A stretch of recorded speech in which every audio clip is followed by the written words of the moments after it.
Okay guys, इस video में करेंगे बेर की फल मक्खी, बेर फ्रूट फ्लाई। ऑर्डर की बात करें तो ऑर्डर है इसका डिप्टेरा, फैमिली है इसकी रेपिटिडी, और अगर जीनस स्पीशीज या साइंटिफिक नेम की बात करें तो कैप्रोमिया वेसुवाइना। कैप्रोमिया वेसुवाइना वाइना ये इसका साइंटिफिक नेम है। और होस्ट प्लांट की बात करें तो इसका जो होस्ट प्लांट है वो है बेर। और यदि डिस्ट्रीब्यूशन को देखें तो डिस्ट्रीब्यूशन क्या है कि ये जो इंडिया है या भारतवर्ष है उसके लगभग सभी भागों में पाया जाता है। मेनली पंजाब, दिल्ली, उत्तर प्रदेश, बिहार, उड़ीसा, मध्य प्रदेश, तमिलनाडु एंड मद्रास, जिसे आजकल चेन्नई कहते हैं, में पाया जाता है। और यदि वर्ल्ड वाइड बात करें तो वर्ल्ड वाइड यह मध्य पूर्व यूरोप, दक्षिण Europe, Spain, Italy, Balochistan, Pakistan आदि देशों में भी पाया जाता है। नेचर ऑफ डैमेज इसका देखें कि इसकी जो डैमेज है या इसकी जो क्षति है वो किस प्रकार होती है। तो इस कीट के मैगट्स या प्रोड दोनों ही क्षति पहुंचाते हैं। अब इसके मैगट्स कौन से होते हैं? जो इसके लार्वा होते हैं। जैसे बटरफ्लाई या मॉथ में क्या कहते हैं हम, कैटरपिलर बोला जाता है ना, तो जो फ्लाई या जो मक्खी होती है उसके लार्वा को मैगट्स कहा जाता है। तो इसके जो लार्वा होते हैं या जो इसके मैगट्स और इसके जो फ्रूट है दोनों ही क्षति पहुंचाते हैं। जब बेर पकने लगते हैं तब जो फीमेल इंसेक्ट होता है या फीमेल फ्लाई होती है वो फल के जो छिलके होते हैं उसके नीचे एग लेइंग करती है। हाँ, जो फल है फल के छिलके के नीचे एग लेइंग करती है और फिर अंडों से निकले मैगट्स जो होते हैं वो फ्रूट के या जो बेर है उसके गूदे को खाते हैं। और ऐसे जो फल होते हैं वो मैंस के खाने के लिए नहीं रहते। और इसका अलग प्रकोप जो है वो फरवरी मार्च के महीने में अधिक होता है। उस समय स्वस्थ फल पाना मुश्किल हो जाता है यदि इस इंसेक्ट का प्रकोप हो। और एक फल में 6 से 9 मैगट्स तक पाए जाते हैं। उत्तर प्रदेश में इस कीट का जो प्रकोप है वो मध्य नवंबर से लेकर मध्य दिसंबर तक रहता है और जनवरी के अंत तक कम हो जाता है। फिर अगेन मार्च में ये इसका प्रकोप बढ़ जाता है और फल का गुद्दा जो है इंसेक्ट मैगट्स द्वारा खा लिया जाता है।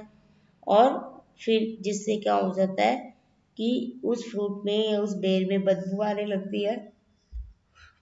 मीठी और अधिक गूदे वाली जातियों पर इसका प्रकोप अधिक रहता है।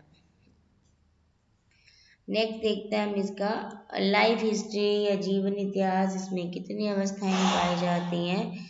तो इसके जीवन में 4 अवस्थाएं पाई जाती हैं। फर्स्ट हमारे पास एग, सेकेंड इसकी मैगट, थर्ड इसकी pupa and fourth one is fruit.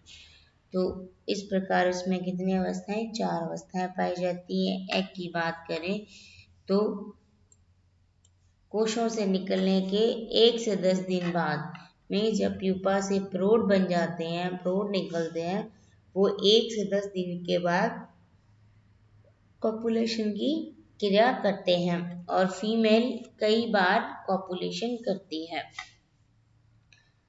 तो जो फीमेल है वो फीमेल इंसेक्ट जो होती है वो फलों की जो है ऊपर वाली खोल या ऊपर वाली जो स्किन होती है उसके नीचे 4 से 5 के समूह में एग्स देती है। और ये एग क्या होता है? मटमैले रंग का होता है, कभी कभी श्वेत रंग का भी होता है और एक सिरे पर नुकीला होता है। फीमेल जिस स्थान पर एग देती है वहां पर एक प्रकार का लिक्विड या द्रव निकलता है जो सूखकर फल के ऊपर जम जाता है, जिससे अंडावस्था मतलब जो एग दी होते हैं वो उसमें सेफ रहते हैं। और ये जो अंडावस्था होती है ये एग स्टेज होती है वो 4 से 5 दिनों की होती है।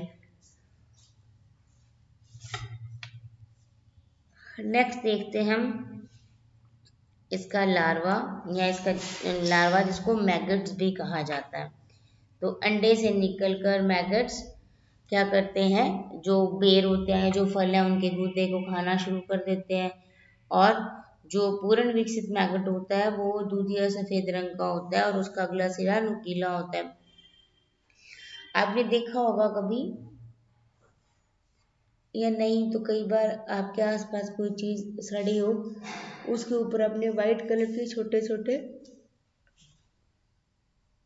फ्लाइज के लार्वा देखे होंगे, जो मैगट्स होते हैं। नहीं तो गौर से देखना, आपको ये भी आसानी से आपके आपके रूटीन में दिखाई दे जाते हैं। तो जो विकसित लार्वा होता है या मैगट होता है वो 6 mm लंबा होता है और 1.5 mm चौड़ा होता है। 2 बार निर्मोचन किया करता है और मार्च के महीने में 9 से 12 दिन और नवंबर से दिसंबर में 22 दिनों में पूर्ण विकसित हो जाता है। अब टेम्परेचर वेरिएशन के साथ साथ इसकी जो डेवलपमेंट टाइमिंग है या इसकी जो विकसित होने का समय है वो भी अलग अलग रहता है। देखो कब होता है, जब ये 2 बार निर्मोचन होता है। पहले क्या होता है, ये मार्च का जब महीना होता है तो 9 से 12 दिन लगते हैं, मीन्स जब टेम्परेचर थोड़ा अधिक होता है।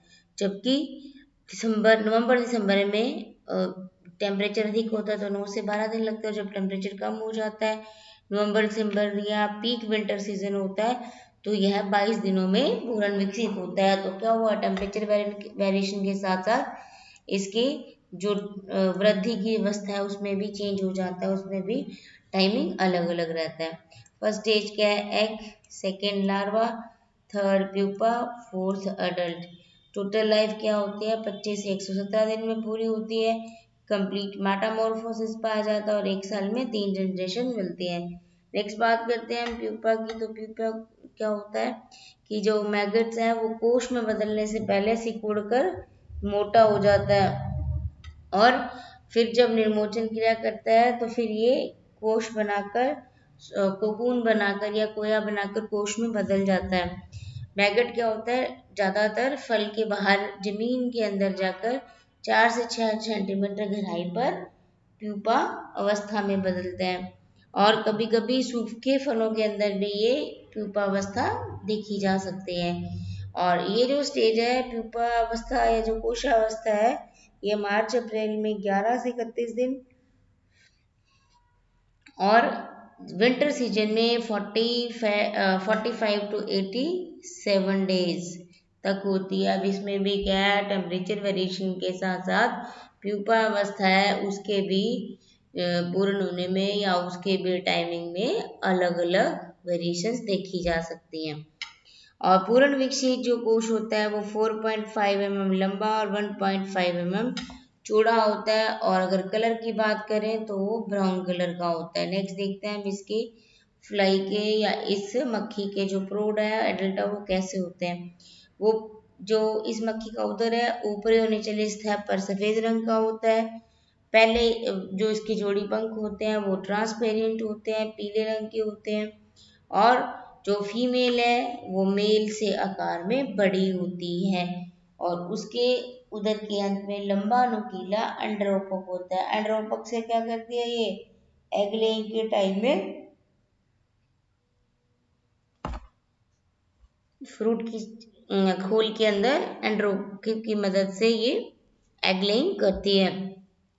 और यह जो इंसेक्ट है यह बसंत और पतझड़ के मौसम में सक्रिय रहता है और गर्मियों और सर्दियों में कोशावस्था सुसुप्तावस्था में पाया जाता है। मीन्स प्यूपा अवस्था है जो अगर सर्दियों और गर्मियों में होती है तो सुप्तावस्था में ही रहते हैं।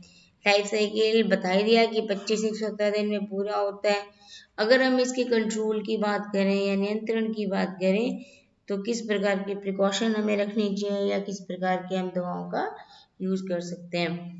जो कीट बाधित फल होते हैं उनको समय समय पर इकट्ठा करके नष्ट कर देना चाहिए और जो जंगली बेर है झाड़ियां आदि ना उगने दे और पौधों के बेर पकने के समय 0.05 मालाथियन अथवा 0.15% कार्बरिल का छिड़काव करना चाहिए और साथ साथ इसके जो प्राकृतिक शत्रु हैं या जो इसके पैरासाइट्स होते हैं उनका भी प्रयोग करके हम इन फ्लाइज की संख्या को कंट्रोल में रख सकते हैं।